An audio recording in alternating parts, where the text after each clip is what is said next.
Coach Schuman here with Coach Depascale. We're talking NFL draft today as the combine is coming upon us next week. And there's no better person than to have on than legendary draft analyst Tony Pauline. I got to know him a little bit when I was an NFL agent, and I always send guys over to him for him to look at. My guys were always the second tier guys, so I always had a battle to get him to take a look. But we did a good job from an agent standpoint. We got a lot of guys in there, and he was always great. He'd always take a good look, and he's one of the major gurus out there. He's got a great stuff that you can see online on Twitter. He used to come out with a great NFL draft book as well. So let's bring him on, Tony Pauline. How you doing, Tony?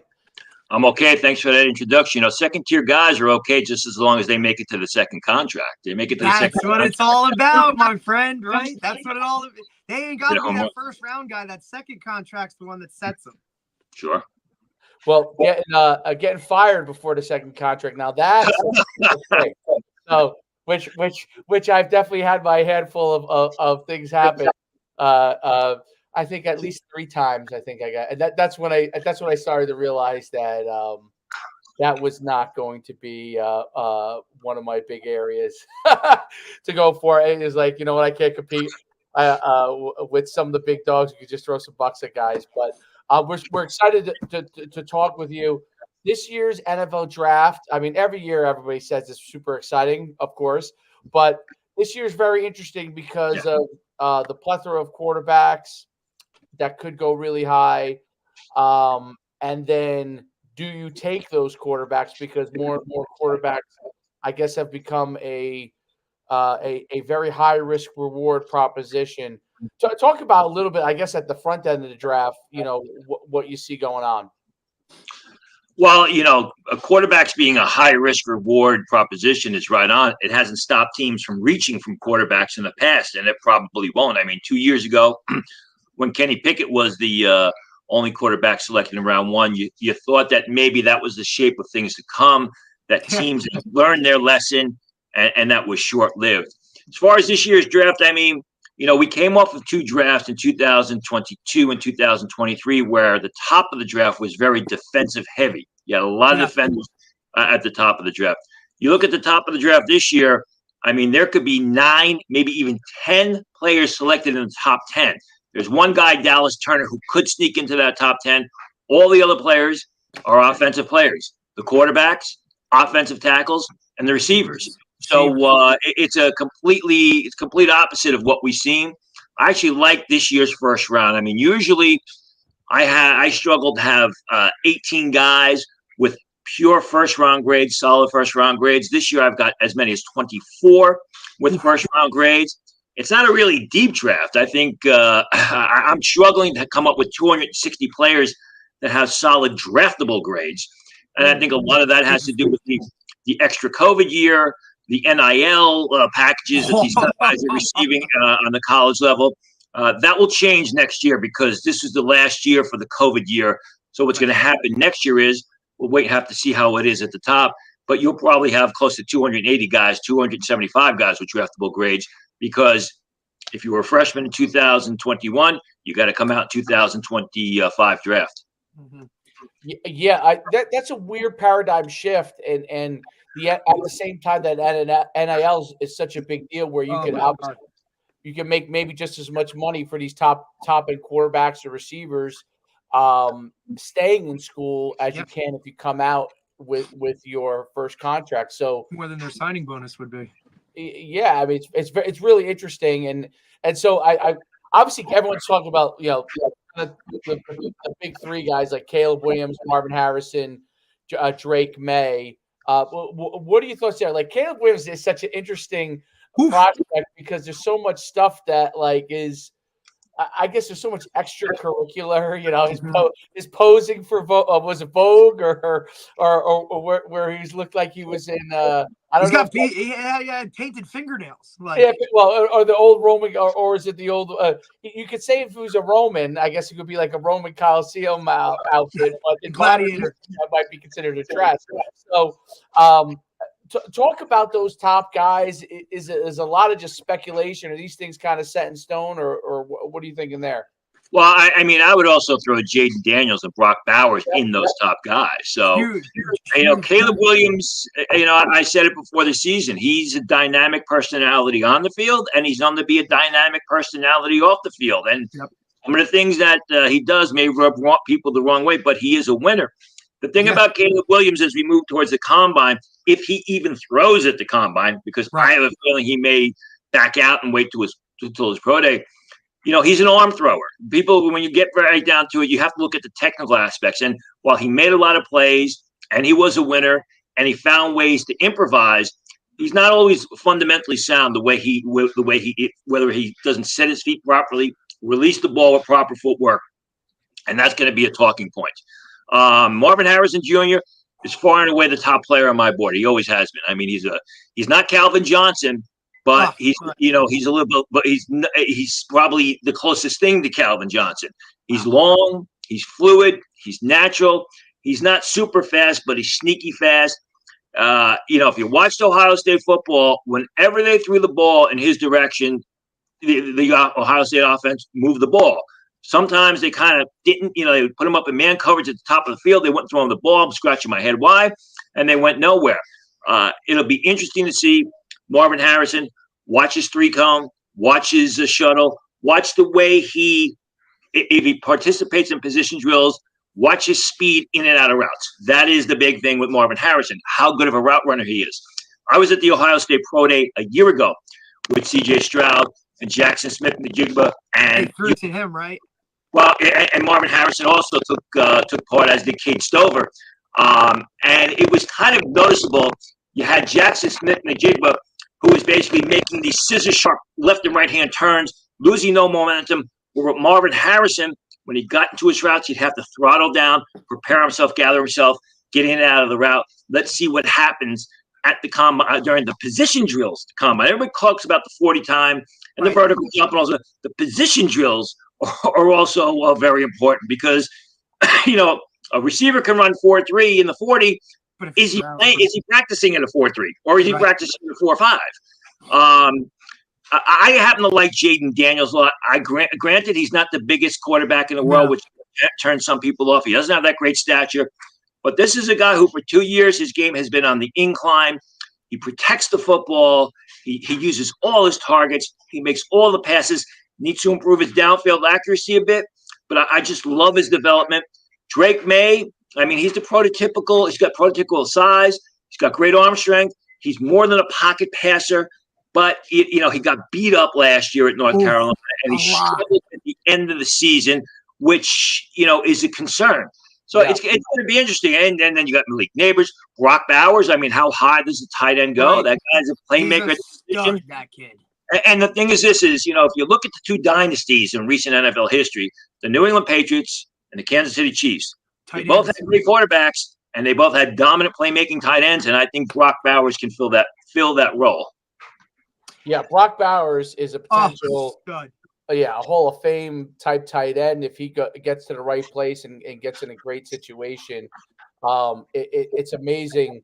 It's amazing all the things he could do. But you see what Travis Kelce's doing. Right, you see the tight end Kittle from San Francisco's doing, and the matchup nightmares that those guys are. They just create a different game. He might be better than those guys, which is crazy to even say, but. He potentially could be better. Tony, Dave, can I ask Tony? Tony, I have a question. Do you think Sam Howell, coming out of North Carolina, being there, does that hurt Drake May? I don't think it hurts him. I think it's something you got to consider because, going into his final year at North Carolina, a lot of people, including myself, thought that Sam Howell was going to be a top 10 pick. And then Sam Howell had a terrible final season at North Carolina, entered the draft, went in the fourth round or something like that. A lot of concerns there.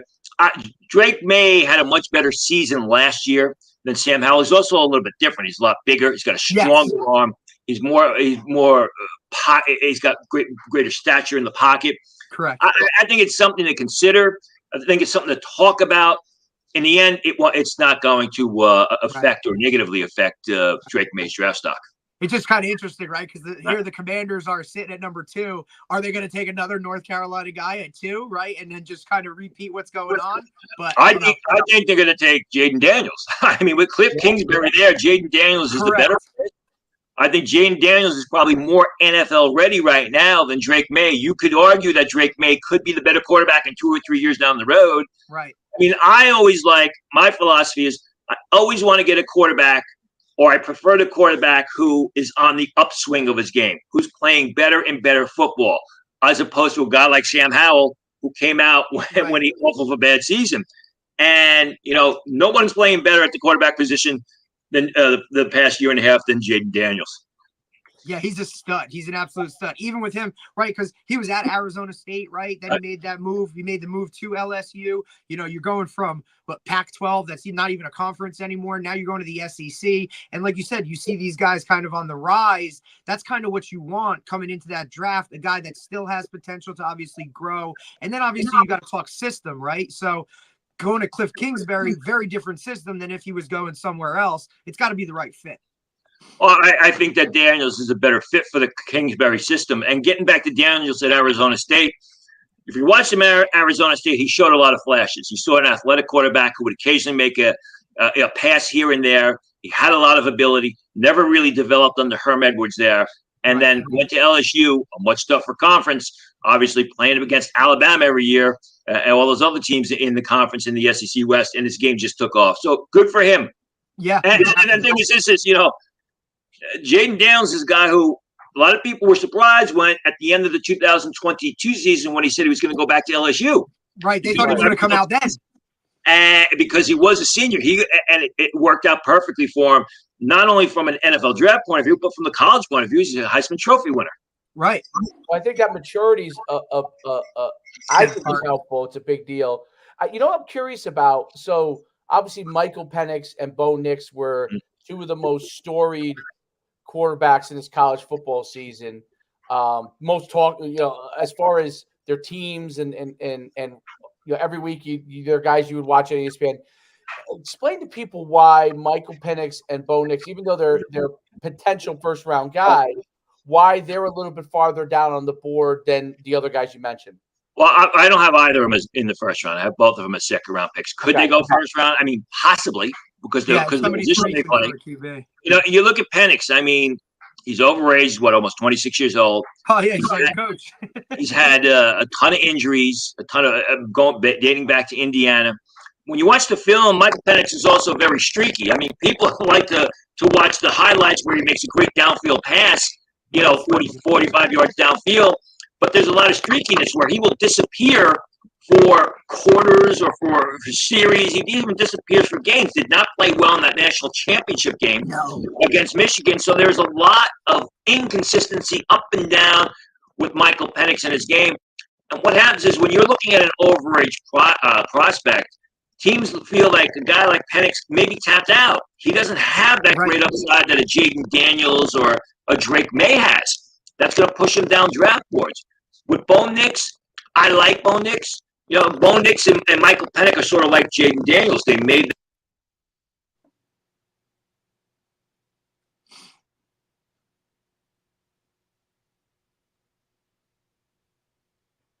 Do we lose his audio?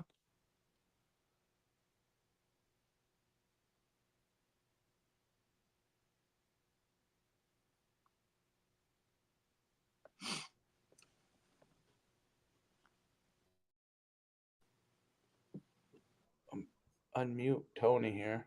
Yeah, I got what happened? Mike. Tony, I think your mic kicked. My what? Oh, there you go. Oh, you're back. You're back. Something happened with your mic. I don't know.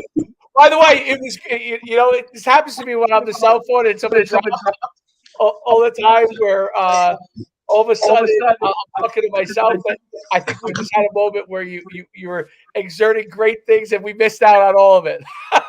So where should I pick up from?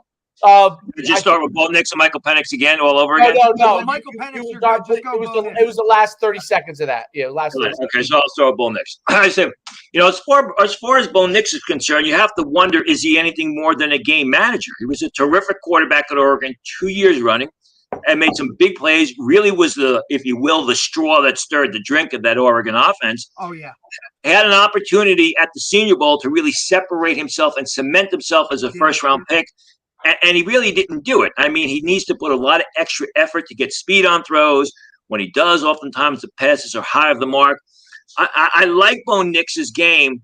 I just, I think he's more of a game manager, and while that's okay, that's not what the league wants these days. Right, but here's my point, right? So now you look at it, right? Like, you see Brock Purdy and the success that he has had, right? And he's the game manager. Do teams now start to lean that way and say, hey, maybe we don't need that big-time guy to run the offense, right? Well, there's two things. I mean, Brock Purdy was the last pick of the draft, so, you could, but you take that type of guy in the first round, right? And then you open up another Pandora's box, and Brock Purdy was in the perfect situation with a great quarterback coach, great quarterback developer in Kyle Shanahan. So and you got Brian Greasy there, you've got the Shanahans of the world, you got the Andy Reids of the world, the Petersons of the world, the New England Patriots of the world. These places that know how to develop quarterback talent, and then you have the New York Jets, who every 3 years they're taking a quarterback in the top 5, which turns out to be a bust. So I mean, it could be with Brock. Could Bo Nix be a Brock Purdy type as far as the team says, yeah, he's a game manager. We'll build pieces around him. Well, it could be, but you just have to wonder how early do you take that quarterback, and you better make sure you got the coach in there and the system in there to develop that quarterback. What about JJ McCarthy? Right, he's obviously a lot lower on people's boards in general. What do you think about him? Is he a steal at some of these later rounds, or? Well, what later round do you mean for JJ McCarthy? It's funny because I did an interview yesterday in Las Vegas on a station in Las Vegas for the Raiders, and the guy told me, he goes, JJ McCarthy's rising up draft boards. Will he be there for the Raiders at 14 or whatever, the 13, whatever they have? And I'm like, well, I did a mock draft and I didn't have JJ McCarthy in my first round. And then there's the other end that JJ McCarthy is going to be a late round pick. Tells you what people, the divergence of opinion on JJ McCarthy. Here's the thing about McCarthy. When I watched him, I enjoyed watching him from the college point of view. But when I really broke down the film, the more I watched him, the less I liked him as an NFL prospect. He's got great moxie. He's got very confident. He's a great leader of the offense. But the fact is Michigan relied on that running game. They didn't rely on J.J. McCarthy. Right. They relied on that offensive line that went 7 deep. You had your starting 5, and then you had the 2 backups, Hinton, who's going back, Trent Jones, who's in the draft this year. You had 2 outstanding running backs, starting with Blake Corum, who's going to be a day 2 pick. And McCarthy was there. McCarthy was there, and, he added to it rather than really led that offense on, put that offense on his shoulders.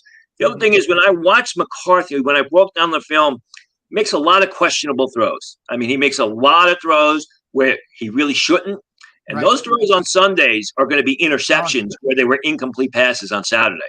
Right. I mean, you saw it in that, was it the Rose Bowl, the very first throw, he throws a pick, right in the flats. Like, what are you doing? What are we looking at here?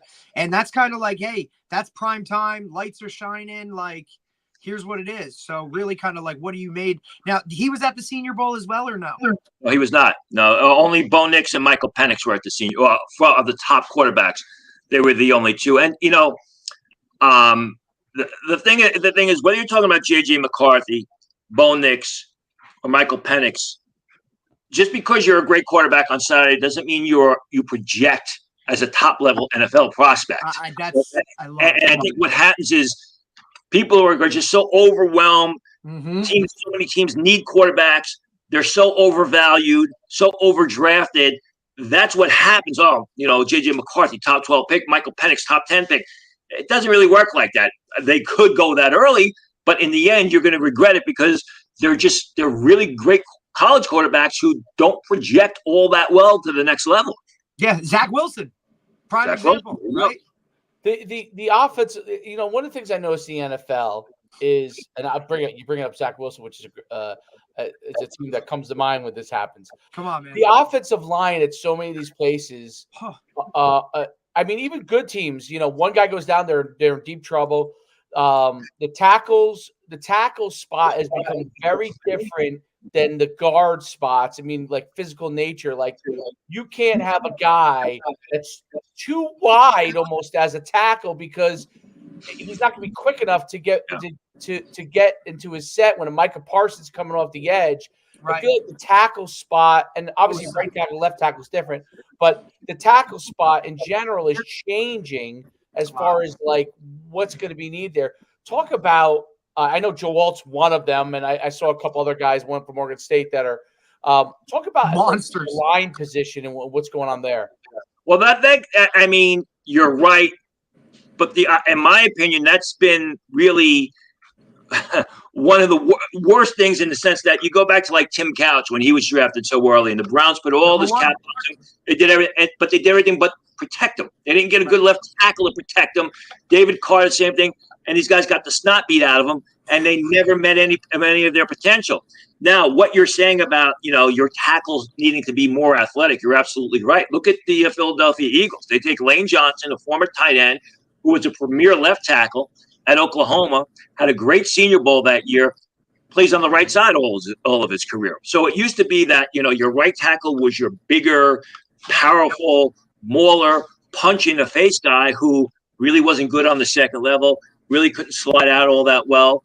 And now you want the right guy, especially to be almost a lot like your left tackle. He's got to be agile. He's got to have good footwork. He's got to get off the edge because teams are lining up two good pass rushers, never mind the blitz. Right. So you look at it, whether it's Fashanu, whether it's Joe Alt of Notre Dame, Tyler Guyton of Oklahoma, who is 6'7", 320 pounds, a phenomenal athlete. You go down to Sua Matea of BYU. These guys are not just big blockers. They're real good athletes. They're athletes that can block on the second level. They can get, they move well on their feet. They can slide out. They're not just guys that are going to drive opponents off the line 5-6 yards on running downs. They got to be able to move laterally. So, yeah, there's a lot more athleticism, agility, mobility that is desired in the offensive tackle position because they have to cover so much area and they have to be able to cover the speed rushers. It's kind of funny about football. It's almost getting to be like it's a smaller person's game.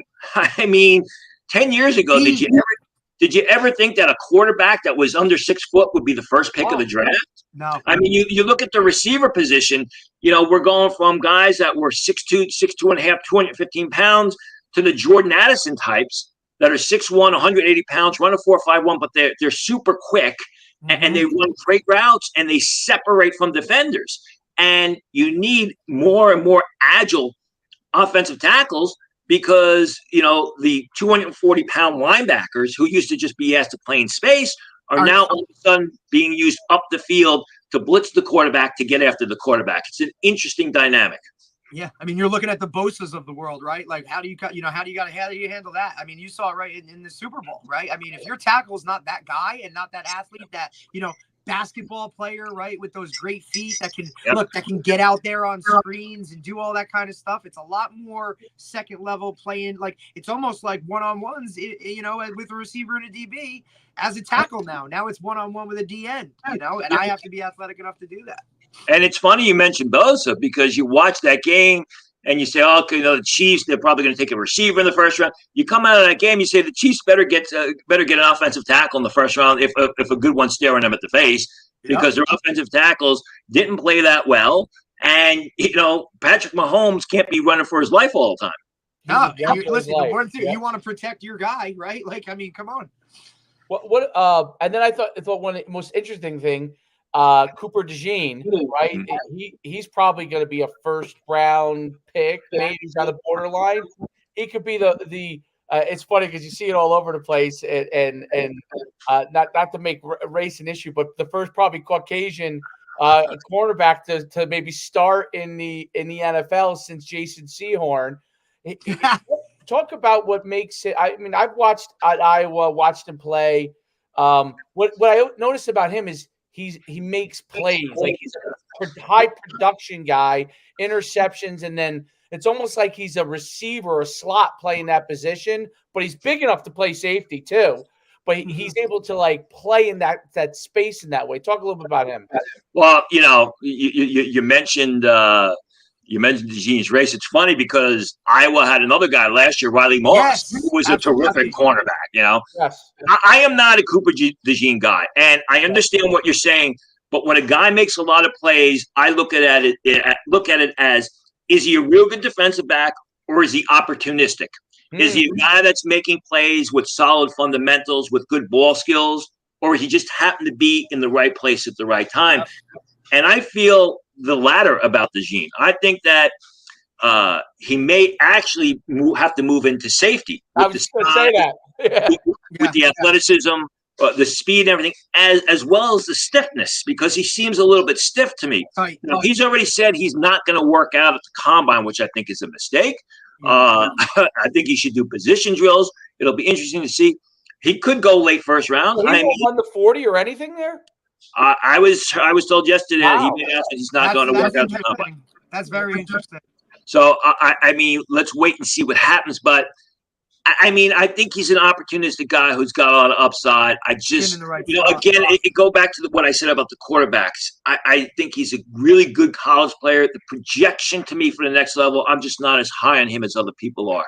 The one thing I definitely agree with you on is that he doesn't look super long, as far as like in his limbs and his length.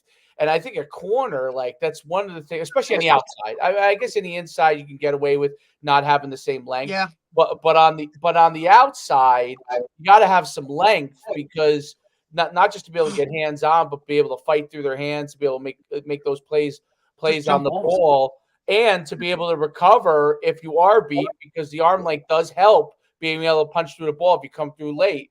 That was one thing I did like. He didn't look super long to me. I mean, maybe with the slot guys, maybe he has like that advantage, like a nickel, to move to different areas on the field. There is kind of obviously a role in that in the NFL. But yeah, it makes a ton of sense what you're talking about. I saw a lot of a ton of edge. I mean, obviously a lot edge guys are always needed, but it seems like this is like a never ending, I guess, chess match, right? The quarterback and the tackles versus these edge guys. Michael Parsons has changed in this year's draft, and like if there's any trends too in the kind of guy that they're looking for there. Well, I mean, the trends are, as I said earlier, they're getting smaller. Long past the days of the Myles Garrett. If there's a Myles Garrett, that's the anomaly. The 6'4", 275-pound guy. You look at the top edge rushers. Dallas Turner of Alabama. Was he going to be 240, 245 pounds? Jared Verse of Florida State, who I like a lot, maybe 255 pounds. Chop Robinson of Penn State, who I think is one of the most underrated defenders in this year's draft. Maybe he's going to be 250 pounds. Latu of UCLA, he's one of the bigger ones at 255 pounds. So I think it's, these guys are smaller, they're quicker, they're more athletic, and they're speedier. I mean, Braylon Trice is probably going to be about 271. Chris Braswell, Alabama, was about 240, 245 at the Senior Bowl. Adisa Isaac of Penn State, 250 pounds. So it goes back to what you said about the need to have more mobile, athletic type of offensive tackles, because now instead of blocking guys that are 200, 285 pounds, they have to stop quick, super fast, mobile, athletic edge rushers who are 260 and below. Athletes. And they got to be able to tackle the quarterbacks who are taking off. That's an issue because if you're super long, even if you're fast as a defensive end and you're super long, it is harder to adjust when these quarterbacks make a move. The recovery of a Micah Parsons or guys like that, when they get caught inside and still be able to make a play, I've noticed that those obviously smaller guys, they're more like, I don't know, they're almost like big, strong safeties, I guess. But like as defensive ends, those guys are able to adjust really well when the quarterback moves, whereas the longer guys, even though they're longer, they may be as fast, the adjusting to the quarterback or even a squirty running back is much more difficult. And then if they have to peel off and cover a back that maybe flares out, that's also a difficult thing for a taller, longer guy than a guy who's more of that strong safety build. Yeah, your long-legged guys that are high-hipped, have a tough time changing direction, often redirecting, as you say, adjusting, immediately altering their angle of attack, to basically chase down the quarterback who, as we said, the quarterbacks are smaller, the quarterbacks are swifter. You've got your RPO quarterbacks now. You don't see too many 6'3.5", 6'4", 260-pound quarterbacks back there. There are some, the Josh Allens of the world, but he's really athletic. Justin Herbert. Who are basically like pinball machines back there, and their ability to just elude the defenders and extend plays. One other thing I noticed that was really interesting. I saw it in college. Actually, I saw it really brought to my attention. I saw UCLA, who had the two North Texas transfer players, the brothers, and they would take them and they would line them up literally as nose guarded defensive tackles in 2-point stance and pass rush. And you saw a lot more of this in the NFL too, doing some things like that. It's amazing because it just looks like at times all DBs up there in a pass rush. Is that something that the NFL is looking at? Some of these like specialty guys, like what I saw with those defensive ends from UCLA that are really like linebacker. Are those guys having a value where they come in on third down, line up at three technique and defensive end, and just get after the quarterback? You're talking about the Murphy brothers from Gabriel and Grayson Murphy of UCLA. I mean, any guy that can rush the passer, that can penetrate the line of scrimmage and shows he can do it on a consistent basis is going to add value.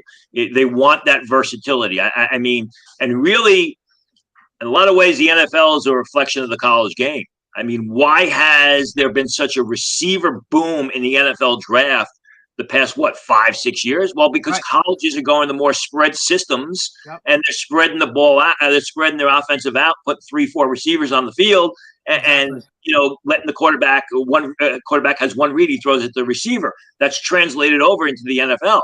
So if you're getting smaller guys who can competently and consistently rush the passer, on Saturday, the NFL defensive coaches, defensive coordinators are going to take these guys and find a place for them and maybe put a smaller interior guy, because it's all, when you something like that, it's about getting the first step on the big interior offensive guard. If you can get the first step on them and you play with leverage, you keep your pads low to the ground, you got a good chance of making the play. And even if you don't get to the quarterback, if you make the quarterback move his feet, or move to the left or the right, to disrupt his rhythm, that's a win.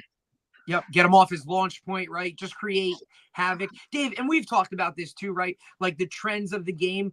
Guys that used to be linebackers are now D-line. Guys that used to be safety are now outside backers, right? I mean, like you said, sometimes you look on the field, there's nobody in a 3-point stance, right? Like the days of your, Vince Wilforks, your huge monster, one technique guys that kind of just do what they do interior has kind of gone away, which kind of correlates to like why we don't see running backs going so much. Yeah, I mean, you look at, you mentioned that Jermaine Sherwood, the safety from Auburn, is now a weak side linebacker for the New York Jets. So you see it all the time. Right. The kid James Williams from Miami of Florida. Well, I mean, you're talking Miami, Cam Kitchens, right? Like he's coming out now, safety, big body, long body, kind of got that Miami safety kind of thing going. I see him like possibly a second, third round guy that could be a steal for a defensive guy because he does a lot. Well, Cam Kitchens is more the traditional safety. James Williams is the other safety who was 220 pounds at Miami, showed up at the Senior Bowl at 230 pounds, and solely played linebacker. So you're and that's been the trend lately, to take these larger safeties who don't have great range on the field, your traditional strong safety, who uses a traditional strong safety anymore, moving them up in the box. Right, John Lynch's. To the line and put them at linebacker because they can get to the ball quicker than the prototypical or the prior 245-pound linebacker. Right. Yeah, Yeah. there's The a John Lynch's of the world, right? I Like think those there's a things. documentary. I don't remember if it was about the end of the strong safety. Of course, that coincides also. Well, I would say also the end of the fullback, but then I see some of Right. these teams like Ravens use the 300 pound, which was The Niners. Well, the Niners use a more the 235. He's an excellent athlete, but the Ravens use a 300-pound. I think it's the Ravens, the 300-pound fullback, and he catches passes, but he's basically like I would say in the old days, your D3 guard, like a Division III guard. I'm serious, but he can catch a ball, right? So it's so interesting. Well, you ain't getting in the league unless you're athletic. You know that. What kind of guys do you see like that are unique and sleepers that are that could have a lot of value for teams in the draft that I don't know, maybe they go later than normal for some reasons, but they could have a lot of value. Well, it's not. I mean, you talk about guys who are unique. I mean, look at Johnny Wilson, the receiver from Florida State. Oh, 6'6", 236 pounds. I mean, I said this in another podcast. I'm going to be interested to see if they ask him to run through blocking drills at the combine, because to me, 6'6", 236 pounds, he's going to have an easier time getting up to 245 than he is coming down to 218 pounds. And he's going to need to come down to 218 pounds if he wants to play receiver. So I think that Johnny Wilson, he's on my tight end board. He's not on my receiver board, even though he played receiver at Florida State. So that's a guy, when you talk about unique things like that, I mean, to me, there it is right there with Johnny Wilson. What position he's going to play at the next level. As far as guys later in the draft, DeCamerion Richardson of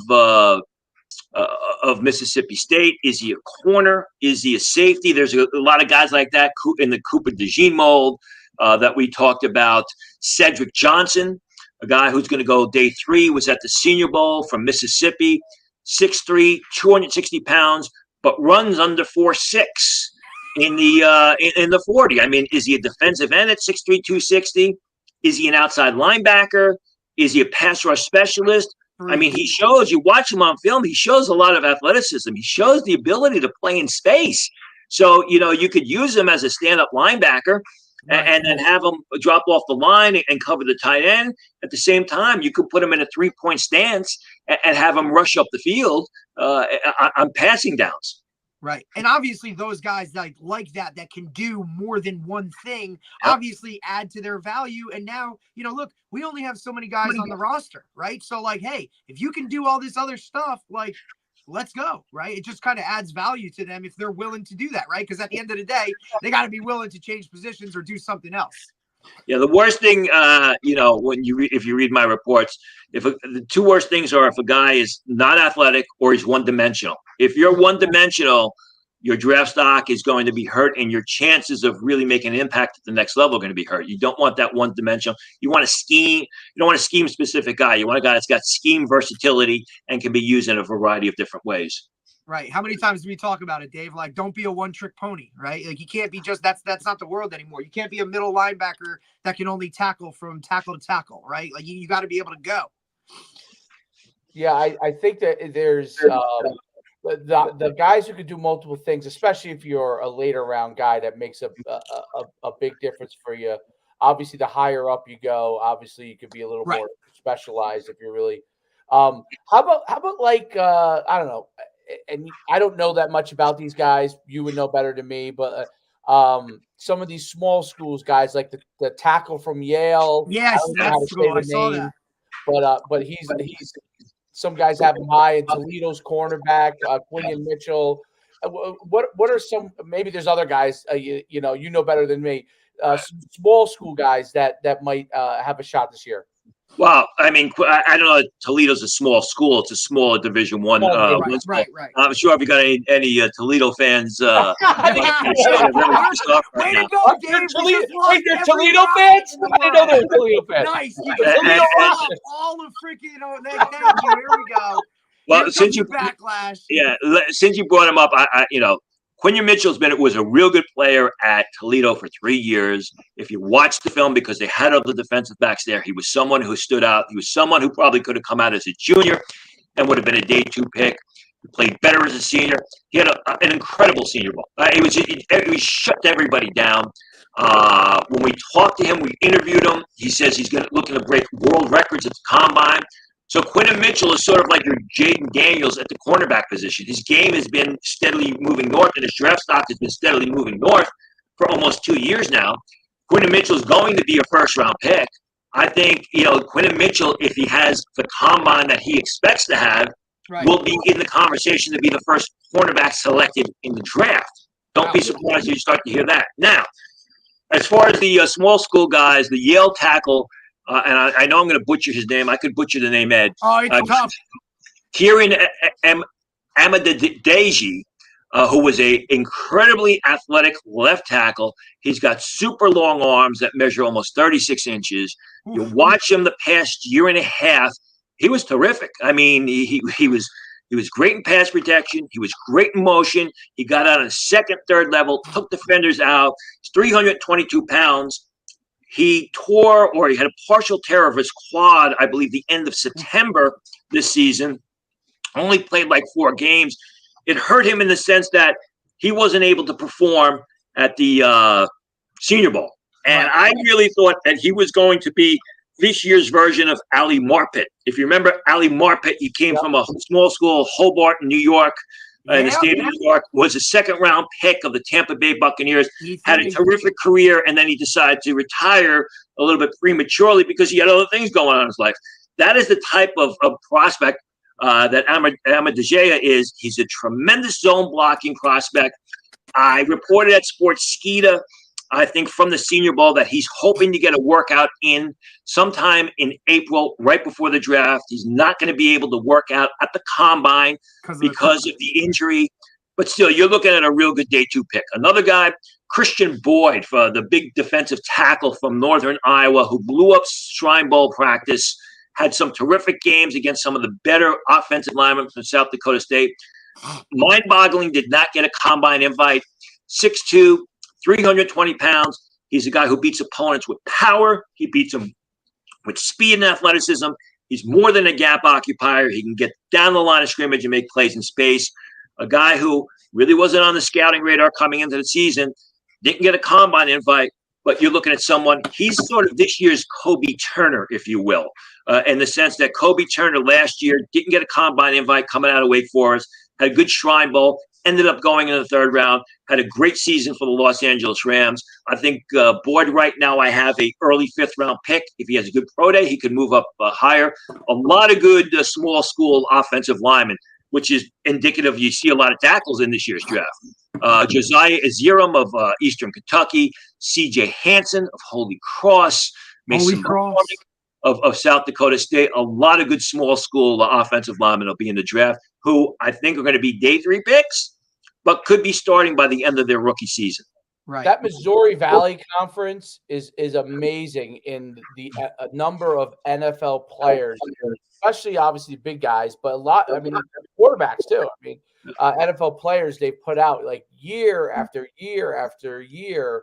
It's mind-boggling the guys they have. I mean, I've been out there because I had represented guys from Northern Iowa in the past and South, and it's amazing because people don't realize it until they get to the FCS playoffs. They don't get them, and then all of a sudden, all those teams are like the better teams in the FCS playoffs, and then lo and behold, they have some guys that are in the NFL draft. Tell us any other things that before we let you go, that we should know we're looking for this year's NFL draft. Well, I mean, first things first, the combine is next week, and people are going to be talking about the 40 times and the vertical jumps. But the most important part about the combines are the medicals, and you're not going to hear about them until afterwards. And there are some guys, we mentioned the Murphy twins from UCLA. They got Latu, the pass rusher who's out there, who basically was told at Washington, you have to retire because of injuries. You can't play football anymore. He then went to UCLA, and he blew it up the past 2 years.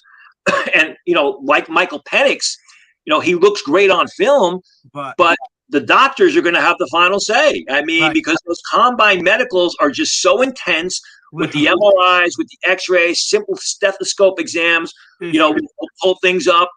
So the medical exam on the two at the combines are going to be critical. The two of UCLA, Peyton Wilson of North Carolina State.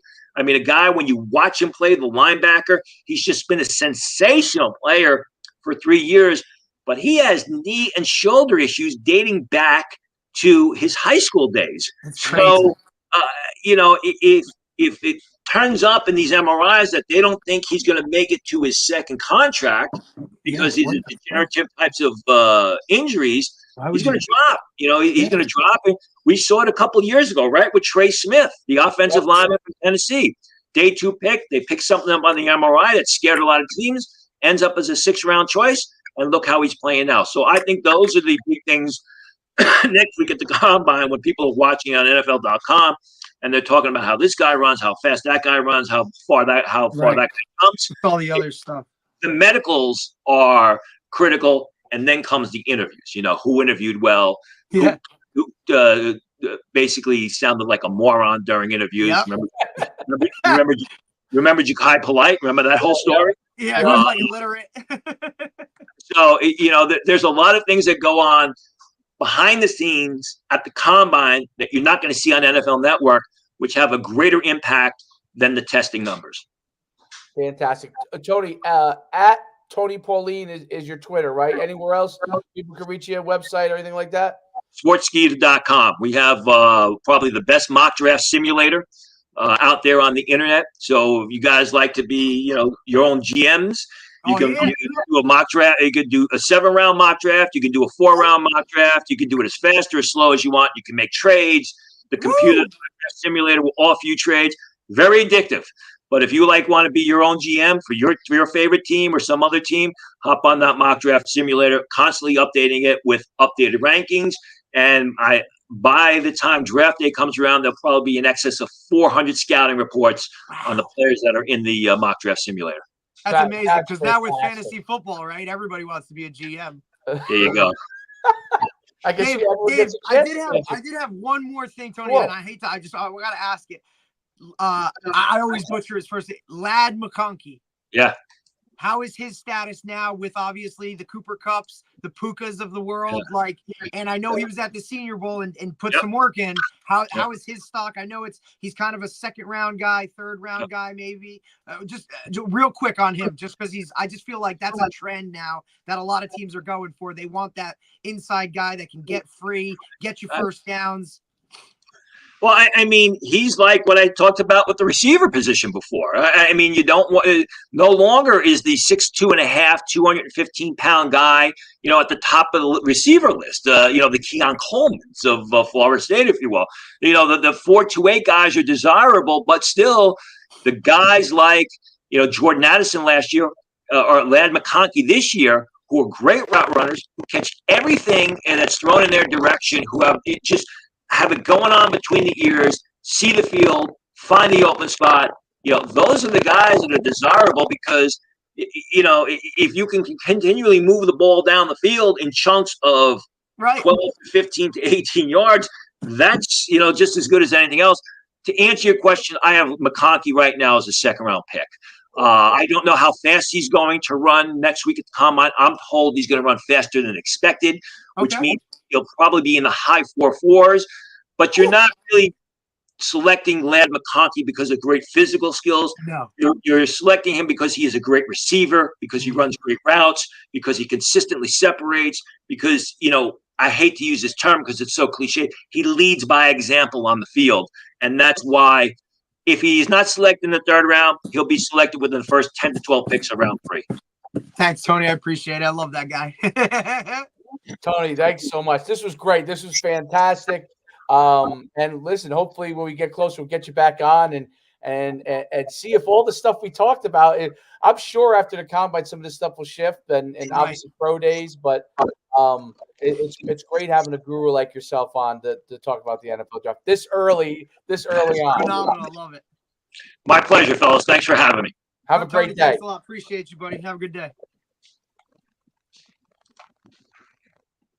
That was great. Same Talk guy. for hours. I mean, his knowledge is insane, right? Dude, I mean, we're talking about third-round guys, and he's like, oh, yeah, his medical had a shoulder injury back when he was in high school. I mean, dude, we're talking about, like he said, true draftable grades, right? And I loved what he said.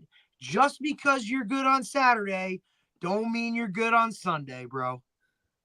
No, I'm going on that site, dude. Dude, you said let's go. Like, let's mock this thing up. Like 200. Like, I'll be a GM. Pay me. Dude, the NFL, like it's so funny about football. Like football's ended, and you can't get enough on it. Okay, and I just wanted to sports. I mean, Dave, just look at what they've done to the NFL draft. So sports KEEDA.com. What is it? Sports SP Sports. What is it? Sports Keeda, KEEDA. So sports and then Keeda.com is the oh yeah, I'm on it right now. Me too. I'm going to it. Yeah, I'm on it right now. I'll see Sports if I can Keeda, they got everything. I'll see if I can pull this up for people. I mean, listen, I can remember, okay, and this is wild. There we go. I can remember being like a sophomore or a junior in high school, right? And I can remember cutting out articles of a newspaper because they had the mock draft. And I would go and I would read all this stuff about who's the first round pick and who's going to be this. Like, I just used to be enamored with this entire prospect, this entire process of, being draftable or who's coming out and who's good, and it's really, to me, it's just, I love it because you're seeing a lot of the guys, that have put the work in for all these years. And now in one night, their dreams are coming true. You know what I'm saying? Like, it's just that whole process to me, I think is freaking awesome. I love the combine stuff, right? What are they, underwear Olympics? Like, and I love what he said there too. Like, everybody's so enamored. How fast does he run? How high does he jump? Watch the position drills, man. And obviously it comes from where I was, right? Because I was never a 40 guy, couldn't jump for anything, but I could play football. Okay. And you hear him talk about football players, Lad McConkey. I don't even know if he's 6 foot receiver, but he's going to be selected for who he is as a football player, right? Not just, hey, I'm good in position drills. I can run a cone drill. I can do all this stuff. There's so much more to football than just being physically good. Yeah, you need that. You can't play if you're not physically gifted in some way, shape, or form. But the idea of being a football player is so underrated. I was curious if Lad McConkey was related to, but he's not.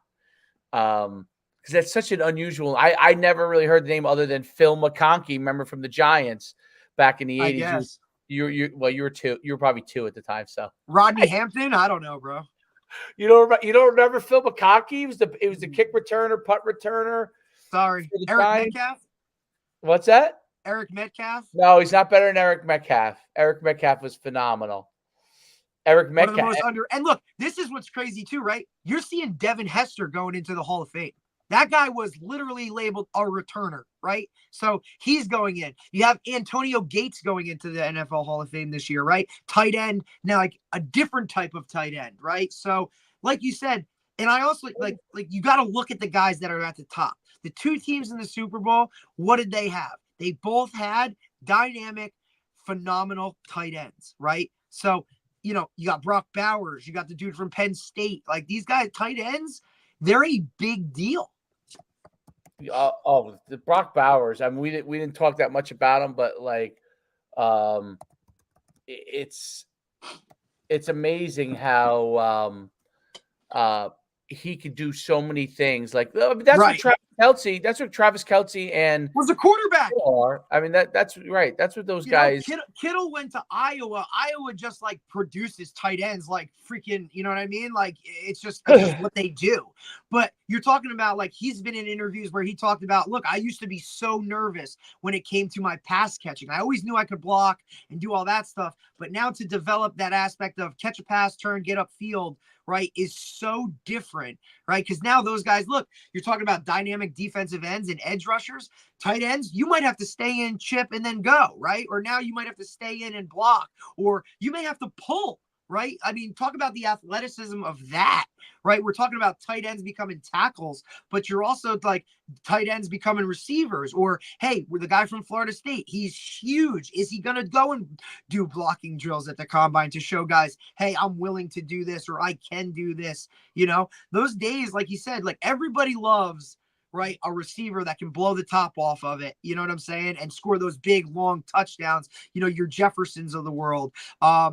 Who's the dude that's on the who's the receiver from Cincinnati, right? Like those blow it off the top, Randy Moss, 60-yard bombs. But there's something to be said for your Cooper Kupps, your Pukas, right? Your McConkeys, right? Your Wes Welkers, your Edelmans. Like, it almost looks like every team that's successful has one of those guys that can do those dynamic things, you know, inside the hashes and the numbers.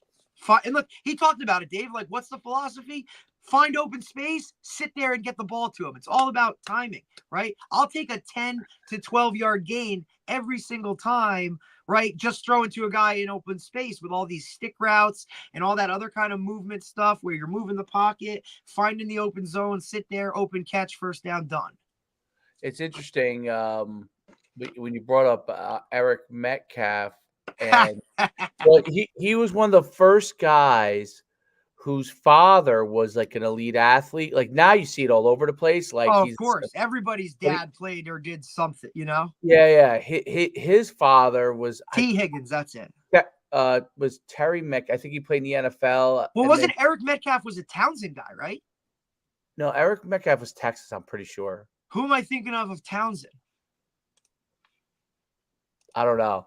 But Eric Metcalf's father was Terry Metcalf. I think his father is Terry Metcalf, and he was like a great. Like I remember when he came up, I was like, "Oh, his father was a pro player." You know, back in obviously the old days, and then you're right. Eric Metcalf was Texas. Texas, yeah. Like he was a track kid. Well, of course, I always knew who the guys were. He was a major track guy. He used to run with those high knees. Remember, the knees would be coming like he wasn't that tall, but he had those big knees when he ran. You know, like Roger Craig and Ricky Waters. Well, yeah, all those guys were any of those guys in the old days. You saw that has big knees. They were track guys. Now track guys come in all different styles because. Listen, what was one of the first things I said to you this morning when we had a conversation? Like when I posted, like, "Hey man, look at this school." And obviously, I brought up Cam Kitchens because he played for Mike at American Heritage, as did Jimmy, as did the other kid, the other safety that was there too that he was talking about. I think it was Johnson or whatever. Those two guys, like I said, your prototypical old school Sean Taylor-like safety guy. You know, what can you do in the NFL? And obviously coming from a school like American Heritage, who already has 12, 13 guys on NFL rosters, like I think that starts to play a little bit of a role. There's no doubt about it. Wow, that was great. That was a nice little switch up, man. I like it's a nice switch up. Totally nice switch up. And, but he even took it back too to looking at like, because you know, obviously, like we talk about prospects going from high school to college and all that kind of stuff. He talked about like, hey man, you know, and we thought as a tackle, you ain't the same type of dude that you were 2-3 years ago, right? Like drop some of that weight, be more athletic, play basketball, like good on your feet. It's almost like you're going, like your interior, your center and your guards need to be wrestling guys. Your tackles need to be basketball players. They're big and burly, those interior. Right, and you're right. They have to be like those guys are like power forward. Dude, they're like 4s or 5s, right? But that can move their feet, that run the floor, that can, you know, cover a guy. You know, I mean, shit, dude. Basketball is one-on-ones.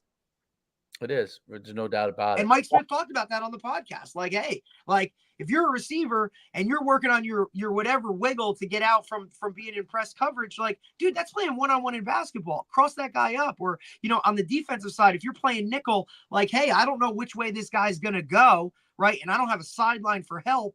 I need to be able to figure that out, but I also need to be able to creep up and come off the edge like a Hamilton from the Ravens that went to Notre Dame, Kyle. He's like, you know, that's what it is now, man.